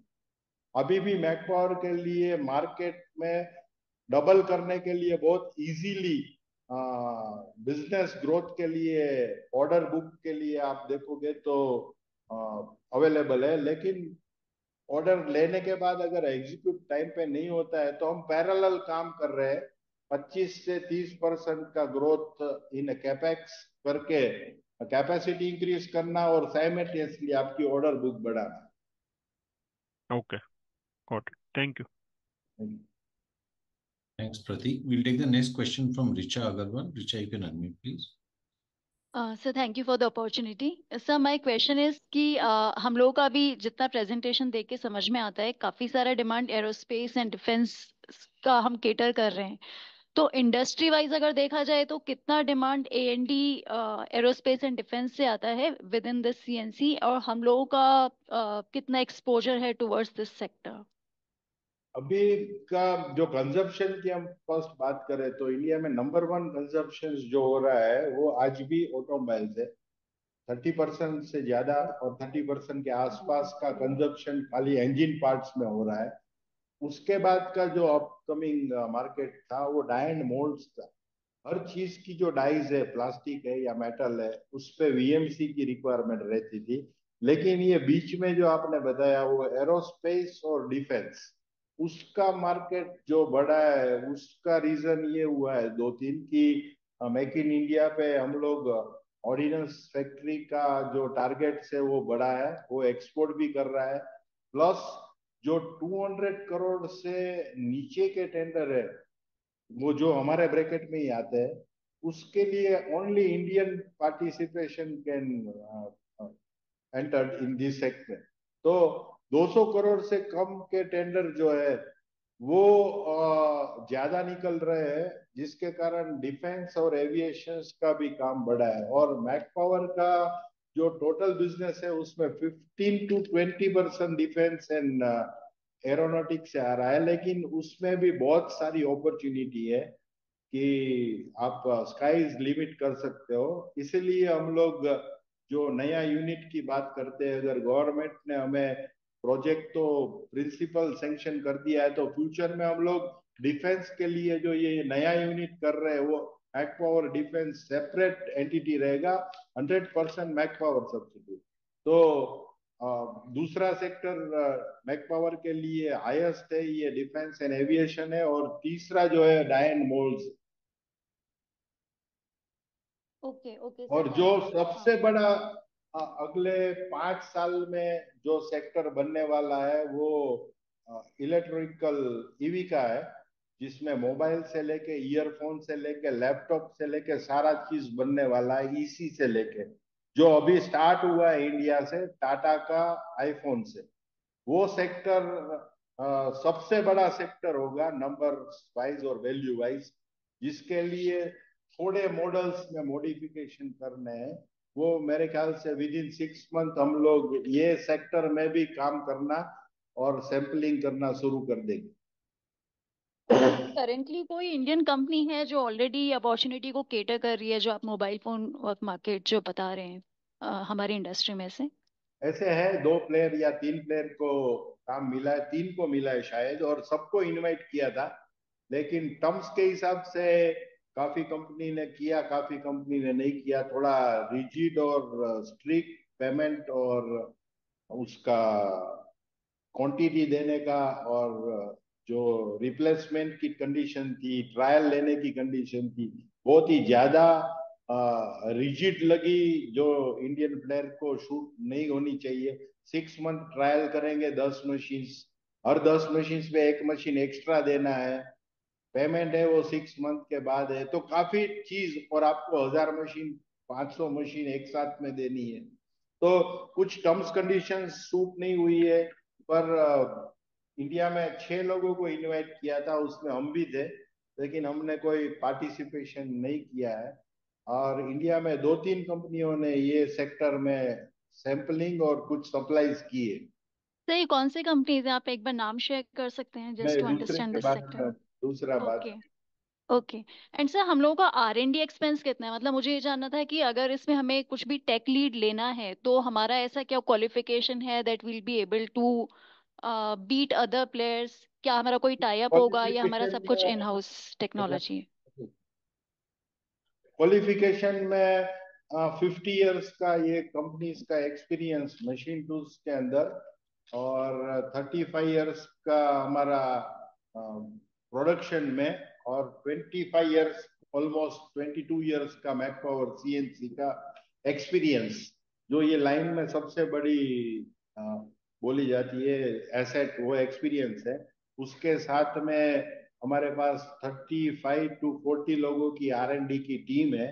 और जो R&D का गैप्स हमें कहीं पे दिखेगा, तो मैंने जैसे अभी मेरी स्पीच में भी बोला था कि बैंगलोर के अंदर with 30 to 40 people only with the R&D, वहां पे एक रिसर्च होगा, क्योंकि वहां पे कुछ लैब्स है, कुछ एनवायरमेंट है, वो इजीली अवेलेबल है। तो मैक पावर का फ्यूचर का R&D गैप्स जो भी रहेगा 1% या 2%। आज की डेट में we are the strongest team in India, जिनके पास इंडिजिनियस टेक्नोलॉजी है। मैक पावर के सिवा एक भी कंपनी इंडिया में ऐसी नहीं है जिसने किसी के साथ कोलैबोरेशन नहीं किया है, या किसी के साथ किसी भी कंपनी को टेक ओवर नहीं किया है, या कोई भी कंपनी के साथ उनका जेवी नहीं है। We are the 100% make in India. कोई जेवी नहीं, कोई कोलैबोरेशन नहीं, हमने कोई टेक्नोलॉजी के लिए 1 रुपये की फीस किसी को नहीं दी है, ना हमने टेक ओवर किया है। फ्यूचर में ये अपॉर्चुनिटी भी अवेलेबल है कि वर्ल्ड की सारी कंपनियां, क्योंकि मैक पावर ही ऐसी कंपनी बची है जिसके पास कोई जेवी या कोई जॉइंट वेंचर या कोई उनका टेक्नोलॉजी का टाई अप नहीं है। ऐसा एक ही मैक पावर बचा है, हर एक कंपनी के पास कुछ ना कुछ अटैच है। तो फ्यूचर में नई लैंड, नया ग्रोथ, नया बेंगलोर का R&D सेंटर, उनके साथ हम कुछ ये लेवल पे बाहर की जो हाईली टेक्निकल स्किल्ड वाली कंपनी है उनके साथ आगे बढ़ सकते हैं। और सर टिपिकली आपने कुछ तो पाइपलाइन या बिडिंग वाला डेटा शेयर किया था, उसमें आपका टिपिकली आपका स्ट्राइक रेट कितना रहता है जितना आप बिडिंग करते हैं? उसका एवरेज स्ट्राइक रेट 8 to 10% रहा है, लेकिन कुछ गवर्नमेंट की नॉर्म्स चेंज हुई है, उसके बाद स्ट्राइक रेट अगर बात करेंगे लास्ट 6 मंथ का तो बढ़ा है।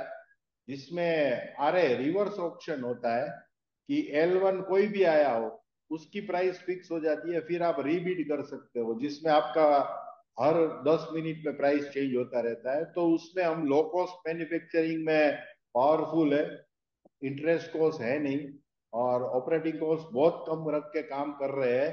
तो उस RS सिस्टम जो चेंज हुआ है गवर्नमेंट का कि L1 को सीधा ऑर्डर नहीं मिल जाता है, L1 के बाद RA होता है, तो उसमें मैक पावर सारा काम ले रहा है। तो अभी हम बात कर रहे हैं कि ये क्वार्टर में हम लोग 5 करोड़ का बेल का एग्जीक्यूट कर रहे हैं ऑर्डर, BHEL का। उसमें मैक पावर L1 नहीं था, लेकिन हमने RMA से वो ऑर्डर लिया है, तो वो रेट अभी 10% से ज्यादा बढ़ेगा। तो सर बस मेरा लास्ट क्वेश्चन ये है कि इंडिया में वैसे देखा जाए तो डिमांड ऐसा लग रहा है कि ज्यादा है और सप्लाई कम है, specially when it comes to indigenous machines. तो आपको ये बिडिंग में देखने को मिल रहा है क्या? जैसे कि आपने बोला कि एक उसमें आप L1 नहीं दे, जबकि आप ऑलरेडी काफी लो कॉस्ट पे मैन्युफैक्चरिंग करते आपका हैं, तो आपको वो सिंपल प्रेशर दिख रहा है फिलहाल? आप simple simple presentation, last presentation जो है Q2 का, उसमें 198 या 200 करोड़ की बिडिंग भरी हुई थी। आज की प्रेजेंटेशन में देखो आप 400 की, तो विद इन 3 मंथ 100% का जंप आया है। तो गवर्नमेंट की जो टेंडर्स है, बिडिंग की प्रोसेस है, वो काफी बड़ी है।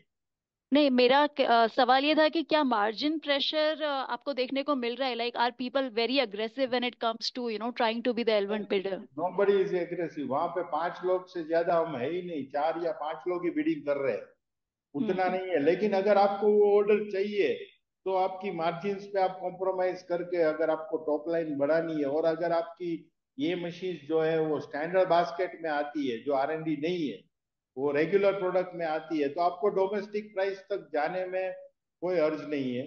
हम लोग नॉर्मली जो है सारे प्लेयर्स वो 10 से 25% ज्यादा रखते हैं गवर्नमेंट बिड्स में, क्योंकि पेमेंट्स उनकी 90 डेज में आती है। प्लस उनके काफी ट्रेनिंग्स, काफी कंपोनेंट थ्रू आउट, काफी वहां पे उनको फीचर्स चाहिए एक्स्ट्रा एक्स्ट्रा, जो टर्म्स ऑफ सर्विस है, मटेरियल नहीं है। तो जब आपकी प्रोडक्ट में वो सेम टू सेम मशीन है जो आप रेगुलर में बेचते हो, तो 25% ज्यादा की बजाय आप 5% कम करो, 10% कम करो। It depends on your requirement. आपको अगर वो ऑर्डर चाहिए तो आप मार्जिन कम करो। तो ओके मार्जिन पे रेगुलर प्रोडक्ट पे उतना फर्क नहीं पड़ेगा, और हायर एंड जो मशीन है उस पे पड़ेगा आपका मार्जिन का, लेकिन टॉप लाइन आपकी काफी बढ़ेगी। Okay sir, thank you and all the best. Thank you. Thank you, Richa. Before we take the next participant, I would request to restrict your questions to two. We'll take the next question from Dhaval. Dhaval, you can go ahead, please. Yes, Rupesh, bhai, I don't have any question. Just wanted to tell you great set of numbers, and your cost structure is something which is making us stand apart from our peers. Please keep up the good work, and we all are with you. Thank you. Thank you very much, Dhaval. Thank you, Dhaval. We'll take the next question from Tushar Sada. Tushar, you can please. Thank you very much, Rupesh bhai. Thank you very much. Very nice listening to you. Thank you. तो आपने एक ये बताया कि जो iPhone बनेगा उसमें 50,000 machine चाहिए, तो ये थोड़ा मार्केट के बारे में थोड़ा और समझाइए ना कि ये कितना बड़ा मार्केट हो सकता है। उसके बाद भी आपने एक स्टेटमेंट किया कि इलेक्ट्रॉनिक पार्ट और ईवी बनेगा तो मशीन की बहुत डिमांड आएगी, तो ये कितना बड़ा मार्केट हो जाएगा और उसमें उसको टैप करने के लिए आप क्या कर रहे हैं? मार्केट बड़ा तो अभी का जो भी है सेगमेंट इंडिया में, एचएमसी, वीटीएल, डबल कॉलम, जो भी बास्केट्स है, उसका भी उतना बड़ा मार्केट है कि आप एग्जीक्यूट नहीं कर पा रहे हो, इतनी बड़ी बड़ी ऑर्डर बुक लेके बैठे हो। जैसे कि मैंने बताया, इंडिया का टॉप लाइन जो कंपनी है वो 2000 करोड़ की बैलेंस शीट है लास्ट फाइनेंशियल ईयर की, जिसमें उनकी अनदर 2 कंपनी है वो नहीं है। तो वो ग्रुप 3000 करोड़ पे काम कर रहा है, 300 करोड़ का पेट लेके। तो इतनी बड़ी ये इंडस्ट्रीज है कि आपके पास 3 चीज, land, resource management, skill man power और सप्लाई चेन अगर है तो execution is the only challenges. दूसरा मैंने जैसे बताया कि R&D, तो ये लाइन जो है वो बहुत बड़ी है। हम लोग 50,000 मशीन्स की बात कर रहे हैं। चाइना में फॉक्सकॉन के पास खाली एक ही कंपनी के पास 2.5 लाख मशीन्स है। तो ये हम टाटा की ही बात कर रहे हैं खाली, और एक मॉडल ही बन रहा है अभी टाटा का, और ये डिमांड है। अब लैपटॉप आएगा, अब सैमसंग आएगा, अब ECIC आएगा, अब ईवी जो इलेक्ट्रिकल व्हीकल है उसकी अलग मशीन आएगी। जो अभी ईवी का मार्केट ग्रोथ हुआ है उसमें उनको लेंथ में ज्यादा लगेगा, वही VMC वर्टिकल मशीनिंग सेंटर, लेकिन अब तक उनको 1000 की लगती थी, अब उनको 3000, 4000, 5000 की लगेगी। पूरी ईवी की मशीनिंग हो जाएगी, पूरी इलेक्ट्रिक बॉडी की फ्रेम जो कार आती है। तो ये टाइप की मशीन जो है उसकी मार्केट रहेगी। तो मैंने जैसे बताया कि अगर कोई भी कंपनी R&D पे पैसा स्पेंड करता है, नई की जेवी पे, नई की टेक ओवर पे, नई की टेक्नोलॉजी ट्रांसफर का पेमेंट देके, उनको रॉयल्टी देके इंडिजिनस R&D करेगा, वो बहुत ही बड़ा फ्यूचर में ग्रोथ करेगा। सप्लाई चेन पे आप वेंडर डेवलपमेंट करो, इंडिया में कहीं पे भी, वर्ल्ड में कहीं पे भी। तीसरा, अगर वो वेंडर डेवलप नहीं है तो आप बैकवर्ड इंटीग्रेशन करो और वो कंपोनेंट इन हाउस बनाओ, क्योंकि एक मशीन बनाने में मिनिमम 1000 कंपोनेंट लगते हैं। तो सप्लाई चेन। तीसरा है ट्रेनिंग।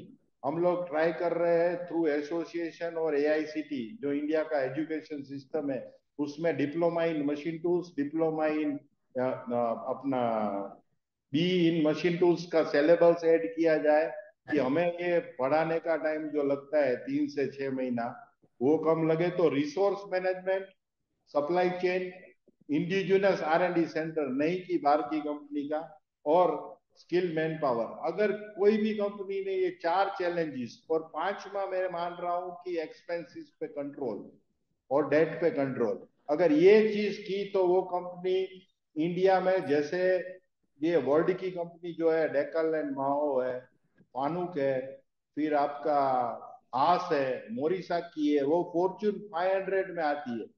तो इंडिया की कोई भी कंपनी ये लेवल पे पहुंच सकती है अगले 10-20 साल में, अगर ये 4-5 चीजों पे हमने फोकस किया था।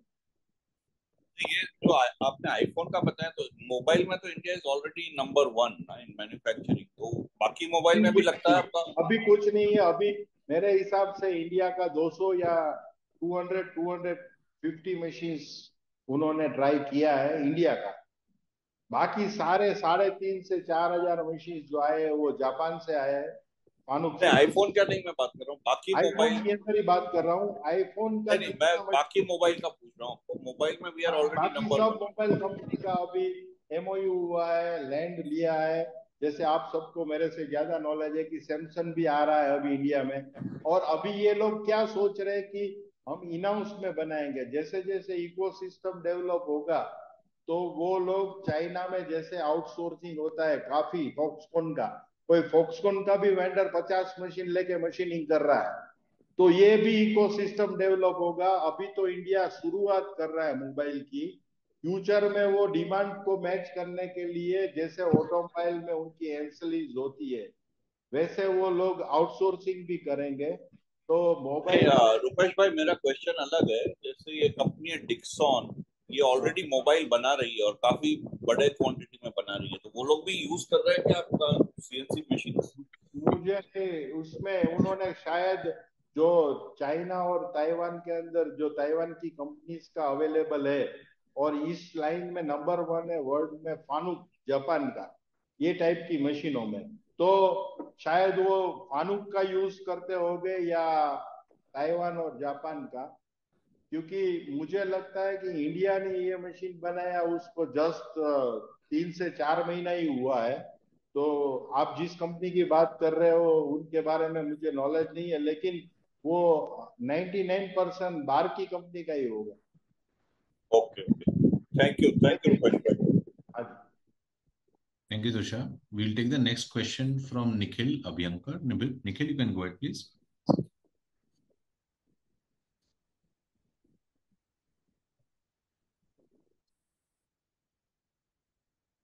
We'll take the next question from Ajay Surya. Ajay, you can go ahead, please. कितने लोग हैं विनय जी total participation? Sir, last 2 questions है अभी. We'll just take the last. Total कितने अपने रजिस्टर्ड कितने हैं? Sir, 100 participants were there at the beginning of the calls. Oh, highest हुआ, ये भी रिकॉर्ड हुआ ना, सब रिकॉर्ड में ये भी रिकॉर्ड हुआ। Okay, you can go ahead, please.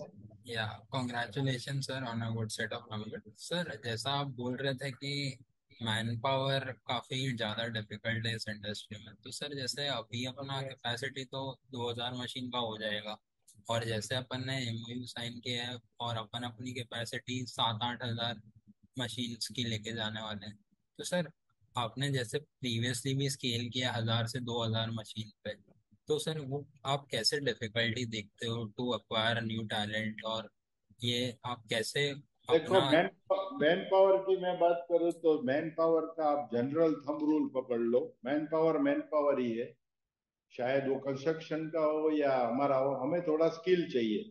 Man power में पायलट का भी प्रॉब्लम है और ग्राउंड स्टाफ का भी प्रॉब्लम है। मैन पावर के लिए आपको 3-4 चीज जो हम लोग इम्पोर्टेंट समझते हैं कि आपका एचआर डिपार्टमेंट स्ट्रांग होना चाहिए। हमने एचआर में वर्कर का एचआर टीम पूरा अलग अलग एक कंपनी एंटिटी की तरह काम करता है। ऑफिस स्टाफ जो होता है, जो हमारा 175 to 80 का है, उसके लिए अलग एचआर टीम, सेल्स के लिए अलग एचआर टीम, सर्विस के लिए अलग एचआर टीम, और अभी हमने किया है वेस्ट जोन का एचआर टीम पुणे ऑफिस में, नॉर्थ का दिल्ली ऑफिस में, और साउथ का है वो कोयम्बटूर ऑफिस में। तो आपको स्ट्रॉन्ग एचआर, दूसरा आपका ट्रेनिंग, उनका जॉब सेटिस्फेक्शन, उनका वेरिएबल्स, जहां पे कंपनी ग्रो कर रही है तो मैन पावर का भी ग्रोथ होना चाहिए। अगर वो ऑर्डर बुकिंग कर रहा है तो उनको एवरी मंथ सैलरी में वेरिएबल्स मिलते हैं। अगर वो प्रोडक्शन करता है तो सभी लोगों को एवरी मंथ वेरिएबल्स मिलते हैं। तो काफी ऐसी चीजें हैं, एक्टिविटीज है, जिससे कि आपको पहला काम ये है कि मैन पावर को रिटेन करना। दूसरा काम है कि हम लोगों के पास आज की डेट में 30 स्टूडेंट्स को पढ़ाने के लिए फैसिलिटी अवेलेबल है। जब फ्यूचर में जो रिक्वायरमेंट बढ़ेगी तो हम 100 का बैच भी लगा सकते हैं। ऐसा प्लान करेंगे जहाँ पे बड़ी लैंड पे हम लोग आगे बढ़ेंगे। तो हम ये चैलेंजेस को जानते हैं और उसके लिए हम बहुत सालों से काम करते हैं, क्योंकि हमारे सीएफओ साहब है वो मैक पावर ग्रुप में 35 ईयर से जुड़े हैं। तो एवरेज मैक पावर के अंदर जो काम करने की आयुष्य है वो डबल डिजिट से ज्यादा है। तो जाते कम है, हमारी रिक्वायरमेंट पेंडिंग है। ये मंथ के अंदर मैं अगर बात करूं सारे डिपार्टमेंट की तो 100+ रिक्वायरमेंट पेंडिंग है, ऑलमोस्ट 10%। तो वो हम लोग ट्रेनिंग के थ्रू देते हैं, जिससे कि हम लोग अपनी जो नीड है उस हिसाब से उनको मोड़ पाए और ऑपरेटिंग कॉस्ट भी उनकी कम आए। तो वो चैलेंजेस के लिए Mac Power is fully ready. अगर फ्यूचर में 100 की बैच लगाएंगे तो हम मार्केट में लोग भेजेंगे टेक्नोक्रेट्स को, तो मैक पावर वो स्टेज नहीं फेस करेगा, ऐसा मेरा मानना है। दूसरा है कि मैक पावर की हिस्ट्री में अभी तक कोई भी एम्प्लॉय को, इवन इन कोरोना ऑल्सो, 1 रुपये का सैलरी डिडक्शन नहीं होता है, ना उनकी डेट चेंज होती है। 7 तारीख हमारी सैलरी की डेट है। कभी किसी को जिंदगी में 8 तारीख को सैलरी नहीं मिली है ऐसा नहीं बोल सकता है। उनको छुट्टी आती है तो 6 तारीख को मिल जाती है। तो ये सब चीज को मेंटेन करना पड़ेगा कि आपकी एम्प्लॉय जो है, आपके एम्प्लॉय है वो आपके पार्टनर से, आपके टीम मेंबर से। तो वो चीज को हम बहुत अच्छी तरह से समझते हैं और उसमें हम लोग ये बोल सकते हैं कि नंबर 1 है। Got it sir. सर जैसे एक और क्वेश्चन था कि सर 2000 मशीन के बाद जो अपन कैपेसिटी बढ़ाने वाले हैं, तो सर अब जैसा अपना हिस्ट्री रहा है कि अपन कोई डेट नहीं लेते, तो सर मतलब जो आने वाली कैपेसिटी एक्सपांशन अपन करेंगे वो क्या इंटरनल अप्रूवल अपने इतने स्ट्रांग रहेंगे या अपन कोई इक्विटी या ऐसा कुछ राउंड भी रेस करने का सोच रहे हैं? देखो, आपने ये साल में 25 करोड़ का पैट किया है, पैट आपका, डिविडेंड को छोड़ के उसके बाद कोई खर्चा नहीं है। आप 25 करोड़ से ज्यादा एक्सपेंसेस करने की हर साल जरूरत भी नहीं है। जो आप एक्सपांशन करोगे वो ग्रेजुअल करोगे। 8,000 की कैपेसिटी ऐड होगी, लैंड आपको ऑलमोस्ट फ्री में मिल रही है। कंस्ट्रक्शन आप कर रहे हो पहले 2,000 का, जिसके लिए आपको लगेंगे 30 से 40 करोड़। तो वो 2 साल या 3 साल में अगर आप खुद अपना पैसा जो जनरेट करते हो उससे ही आप ये एक्सपांशन कर सकते हो। और अगर जरूरत पड़ेगी, कोई बाहर की कंपनी ऐड हो रही है जो काफी चीज लेके आ रही है, वर्ल्ड का डिस्ट्रीब्यूशन नेटवर्क, उनका टेक्नोलॉजी, तो हम कुछ उनको देके भी आगे बढ़ सकते हैं। या फिर छोटा मोटा जो 10% तक का डेट का भी सोच सकते हैं। लेकिन मुझे खुद को ये कॉन्फिडेंस है कि फर्स्ट स्टेज सेकंड स्टेज में ये साल का 25 करोड़ अपने पास रिजर्व में पड़ा है, काफी बड़ा अमाउंट। मेरे ख्याल से कितना था रिजर्व, 50 करोड़ रिजर्व में पड़ा है। कैश में 25 करोड़ पड़ा है। 25 करोड़ के बाद आपका नेक्स्ट ईयर का 35-36 करोड़ का पैट आ रहा है। तो मुझे नहीं लगता है कि उतना कैपेक्स के लिए जरूरत पड़ेगा। पर अभी तक वो सोचा नहीं है। ये 2 तरीके से हम कर सकते हैं। समझ गया सर। सर और फाइनल क्वेश्चन मेरा सर, जैसे आपको भी हम सुनते हैं तो काफी इंस्पायरिंग साउंड करते हैं आप, तो sir Mac Power as a company या आप पर्सनली किसके टुवर्ड्स या किसके जैसा बनना, मतलब कहाँ से इंस्पिरेशन ड्राइव करते हैं कि आप अपने आप को नेक्स्ट आज देखते हैं या पानी देखते हैं, या कोई और इंडियन प्लेयर है जिसकी तरह मैक पावर बनने की इच्छा या एस्पिरेशन रखता है, सो नहीं, उसके टुवर्ड्स कुछ? सबके पास देखो, मैं अगर आप बात करोगे क्रिकेट में तो मुझे बैटिंग तेंदुलकर जैसा करना है, और बॉलिंग करना है कोई बॉलर अच्छा है उसके जैसा, और विकेट कीपिंग करना है धोनी जैसा। तो हर एक कंपनी के पास, अगर पियर्स कंपनी की बात करोगे तो कुछ के पास इंजीनियरिंग टेक्नोलॉजी R&D का बहुत अच्छा बैकग्राउंड रहा है, कुछ के पास डिस्ट्रीब्यूशन का बहुत अच्छा एक्सपीरियंस रहा है क्योंकि 50 साल से मार्केट में है। तो उस सब का अगर लिस्ट बनाऊं ना, ये पूरा ही ऑफ बीट क्वेश्चन हो गया, लेकिन अगर हम लोग पूरी इंडियन मशीन टूल्स इंडस्ट्रीज में 8 प्लेयर का सॉर्ट करूं तो मुझे करने से ज्यादा क्या नहीं करना है वो ज्यादा दिखा। जैसे कि एक कंपनी है बेंगलोर बेस्ड, उसका 1200 करोड़ की रेवेन्यू में 2 करोड़ का लॉस है और उनके CEO का सैलरी 4 करोड़ है। तो काफी ऐसी चीजें मैंने देखी है, कुछ कंपनी का जो रेवेन्यू है उससे 1.5 टू 2 टाइम्स का उनका डेट है। कुछ कंपनी का ऑपरेटिंग कॉस्ट जो है डायरेक्ट इनडायरेक्ट वो 45% है, जो मैक पावर का 17% है। तो मुझे लगता है कि मुझे देखना था वो किसके जैसा बनना है, उससे ज्यादा किसके जैसा नहीं बनना है। पर सर प्रोडक्ट साइड पर अगर मैं पर्टिकुलरली बात करूँ तो मे भी मतलब मैक पावर की मशीन अगर आगे जाकर हम जैसे बोलते हैं कि आपने ही बताया कि और ये मोबाइल मैन्युफैक्चरिंग में पानुक की मशीन वर्ल्ड लीडर है, तो वैसे ही आप अपने आप को किसके टुवर्ड्स मतलब एक स्टैंडर्ड बेंचमार्क रख रहे हैं? देखो, ये प्रोजेक्ट कंपनी की तरह इस इंडस्ट्रीज को ट्रीट करना चाहिए rather than process and production company.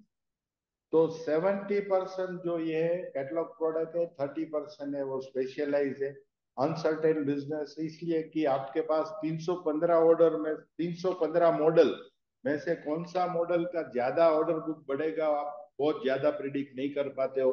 तो इसमें जो आपको मैं बताऊं कि जो कंट्री का चैलेंज है वही मैक पावर का चैलेंज रहेगा, क्योंकि कंट्री का खुद का भी resource management, metrology, training centres, education systems, supply chain, ये कंट्री का ही है। आप अगर उनको नेगेटिव लेते हैं तो कंट्री का है, अगर पॉजिटिव लेते हैं तो 20 साल पहले मैं आपको बोलूंगा कि हम लोग 30,000 मशीन्स बना रहे हैं।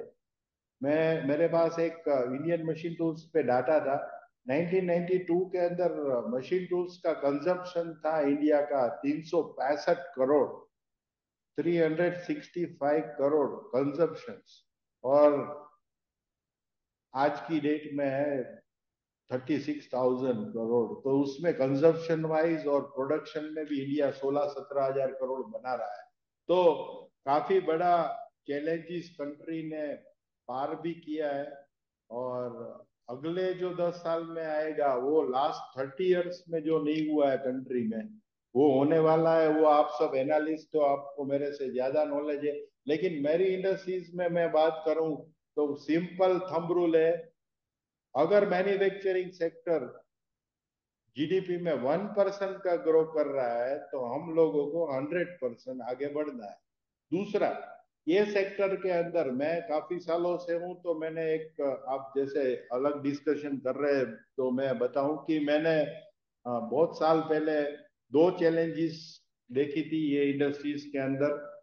मैं पर्टिकुलरली हमारे जो कस्टमर है कि हमें पावर नहीं है, पावर नहीं मिलता था, उनके पास पावर एप्लीकेशन में 2-2 3 साल लगते थे जनरेटर पे चलाते, उसके बाद उनको बैंक लोन नहीं देता था 18%। उसके बाद उनको सबसे बड़ी चैलेंज थी SME और MSME को excise, they are not registered with excise. तो उनको जो हम लोग 18% एक्साइज चार्ज करते थे वो जाता था, उनकी कॉस्ट पे 10 लाख की मशीन पे 18 लाख ऐड हो जाता था, 1,80,000। तो उनको वैल्यू वाइज कैपिटल महंगा पड़ता था बिकॉज ऑफ एक्साइज, उनको लोन नहीं मिलता था, 15 से 16% तक का इंटरेस्ट था, पावर नहीं मिलता था। आज की डेट में गवर्नमेंट की पॉलिसीज में अगर आप CNC मशीन खरीदते हो तो 25% का सब्सिडी मिलता है, आपको 10%, 12% जो आप इंटरेस्ट पे कर रहे हो उसमें से 8% आपको बैंक रिएम्बर्स करता है, तो निग्लिजेबल इंटरेस्ट हुआ। उसके बाद आपको और भी एक कुछ 2-3 पावर का भी एक बेनिफिट है कि आपका यूनिट में पावर जो की कॉस्ट है वो भी कम लगेगी, और गवर्नमेंट उसके पीछे घूमती है, आपकी मॉर्गेज के बगैर भी अच्छा यूनिट है तो लोन दे देती है। तो मैंने लोन और पावर का प्रॉब्लम बहुत देखा था। आज की डेट में कहीं पे भी ये प्रॉब्लम नहीं है। आज की डेट में सबके मुंह पे एक ही बात है, मैन पावर नहीं है, स्किल मैन पावर नहीं है। तो ये चैलेंजेस जैसे मैंने बताया था उसमें ही आ जाती है। तो मैक पावर जो ग्रोथ होने वाला है अगले 10 साल का कंट्री का, उसमें मशीन टूल्स इंडस्ट्रीज को सबसे बड़ी प्रॉब्लम ये है कि हम 8 लोग ही है, शायद अगले 10 साल में 10 लोग होंगे, लेकिन जो डिमांड बढ़ेगी उसके सामने उतने लोग प्लेयर नहीं होंगे। और बाहर की कंपनियां इंडिया में आके प्रोडक्शन करेगी, ऐसा कोई एनवायरनमेंट उनको सूट नहीं होता है। कुछ कंपनियों ने पास्ट में भी ट्राई कर लिया था, तो वो अभी इजी वे ये रहता है उनके लिए कि किसी के साथ जॉइंट वेंचर कैसे करना। बेंगलोर में माटेक ने स्टार्ट किया था, एक ही साल में बंद हो गया। काफी ऐसी कंपनी आई जो लेके आई थी। तो मैंने जो स्टडी किया वो ये था कि जो बाहर की कंपनीज है यूरोप की और जापान की, वो हमारी मर्सिडीज और बीएमडब्ल्यू की तरह है, जिसमें इतने भर के फीचर्स डाले हैं। 1 करोड़ की गाड़ी की मार्केट और मारुति की 5 लाख 7 लाख की मार्केट में मारुति का शेयर जो है वो 50% का है। तो इंडिया में low cost, minimum entry level और मिड लेवल का मार्केट सेगमेंट ही है।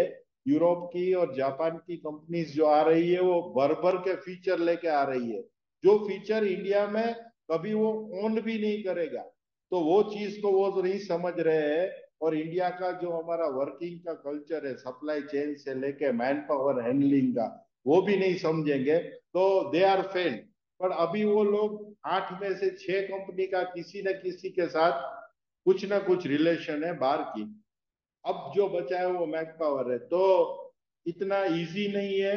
जो कंट्री का ग्रोथ है उसमें मशीन टूल्स इंडस्ट्रीज को मैन्युफैक्चरिंग सेगमेंट के ग्रोथ के लिए काफी मेहनत करनी है, जिसमें फाइनेंस, जिसमें ऑर्डर, उनकी चैलेंज किसी को आज भी नहीं है, कल भी नहीं आने वाली है। सबसे बड़ी चैलेंज जो मैंने बताई वापिस वही R&D, execution, skill, man power, यही एक चैलेंज रहेगी, और जिसके लिए मैक पावर उस लाइन में master. Got it, sir. Got it. All the very best for the future. Thank you, Ajay. We'll take that as the last question for the day. Sir, would you like to give any closing comment? हाँ, overall मैं बात करूं कि जैसे कि मैंने बताया था कि ये इंडस्ट्रीज के अंदर चैलेंज जो है वो क्या है, अपॉर्चुनिटी क्या है। और एक बार ये पतंग उड़ा तो अभी हमने वो Q2 का जो बात किया था वो करके दिखाया, Q3 में उससे भी बेटर, Q4 में उससे भी बेटर, और कैपेसिटी ऐड हो रहा है। तो मैंने जो कमेंट में बोला था कि 1000 करोड़ की टॉप लाइन पे आपका लॉस है या 2% का मार्जिन भी नहीं है, तो ऐसा 1000 करोड़ का टर्नओवर करना मुझे ठीक नहीं लग रहा है। तो मैं क्रेडिट पे नहीं दूंगा, एक्सपेंस पे कंट्रोल करूंगा। पूरा परचेस का जो सिस्टम है, कॉन्ट्रैक्ट्स, वो मैं खुद ही करता हूँ, क्योंकि पैसा बेच के नहीं आएगा, पैसा खरीदने से आएगा। आप 65 to 67% मटेरियल कंजर्व करते हो, 17% आपका एक्सपेंस है डायरेक्ट इनडायरेक्ट, और 17% आपका मार्जिन आना चाहिए। द बेस्ट बैलेंस शीट जो रहेगा मैक पावर का, वो जितना एक्सपेंस है एक्सपेंडिचर उतना ही उनका ईबिटा है। तो ये लेवल पे हम लोग ऑलमोस्ट उनके नजदीक पहुंच गए हैं। और फ्यूचर ग्रोथ के लिए जो बड़ा एक्सपांशन करना है उसमें डेट इज द डेंजरस, मुझे आज भी लगता है। और उसके बाद जो लैंड की कॉस्ट है मार्केट में वो 70-75 करोड़ हो जाएगी। वो इतना पैसा मैं कंपनी से लेके बैलेंस शीट नहीं बिगाड़ना चाहता हूँ। तो मैं गवर्नमेंट जो हमें अपॉर्चुनिटी दे रही है कि आपको काफी प्रिविलेज मिलेंगे, क्योंकि आप ये सेक्टर डिफेंस और एरोनॉटिक्स से आते हैं, तो उनके थ्रू हम आगे बढ़ेंगे। और जो जर्नी हमने स्टार्ट की है, जो प्रोमिस हमने किए हैं, वो Q4 में और अगले साल 25 में भी हम लोग कंप्लीट करेंगे। Thank you very much Vinay ji. Right. Thank you, sir. And thank you for your detailed responses to all queries. Thank you to all the participants for joining us on this call. That brings us to end of today's conference call. Thank you, everyone. Thank you, thank sir. You very much. आपका भी record टूट गया है विनय जी, congratulation, 100+